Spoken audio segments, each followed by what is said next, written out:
అన్న నెక్స్ట్ లెక్క చూడండి. 200 ఈజ్ ఈక్వల్ డాష్ ఇచ్చిండు, 1000 ఇచ్చిండు. అంటే దాని అర్థం ఏంటి నాన్న, 200కి ఎంత కలిపితే 1000 వస్తుందని. చూడండి జాగ్రత్తగా, ఫస్ట్ 200 తీసుకోండి. ఇప్పుడు ఇవన్నీ 1000 ఉన్నాయా, అక్కడ నుంచి ఇక్కడికి మొత్తం 1000. ఇప్పుడు చూడండి, ఇది 200, ఇది 200 నాన్న, ఇది 200. ఇప్పుడు ఇవన్నీ కలిపితేనే 1000 అవుతుంది, ఇక్కడ ఉన్నాయన్నీ కలిపితే. మరి అవి ఎన్ని ఉన్నాయి మొత్తం లెక్క పెట్టండి. 100,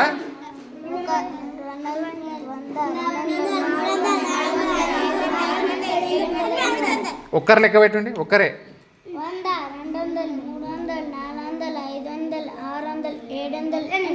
అంతే. ఇప్పుడు ఈడ 200 ఆయన ఇచ్చిండు 200.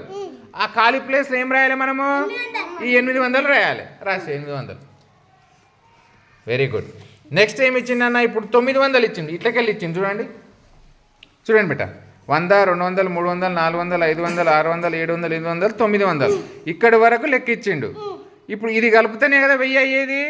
మరి ఎంత కలిపితే 1000 అవుతుంది, ఈ 100 కలిపితేనే 1000 అవుతుంది. ఈ 100 కలపాలి, ఈ 100. ఓకేనా, మరి 100 రాయండి. గుడ్. ఇది మీరే చెప్పాలి. 1000 ఉంది, 2 భాగాలు విడగొట్టుకొని మీరు ఏదేది కలిపితే 1000 అవుతుందో ఎట్లనైనా ఇవ్వచ్చు. చూడండి, ఉదాహరణకు ఇక్కడ డివైడ్ చేసారు అనుకోండి, ఇది 200 రాయొచ్చు, ఇదేం రాస్తారు, 800 రాస్తారు. ఒకవేళ ఇక్కడ పెట్టిన అనుకోండి, చెప్పండి ఇదెంత, రాయి 400. మీ ఇష్టం, ఎట్లైనా రాసుకోవచ్చు కాంబినేషన్. ఇది ఎంత ఉంది ఇప్పుడు,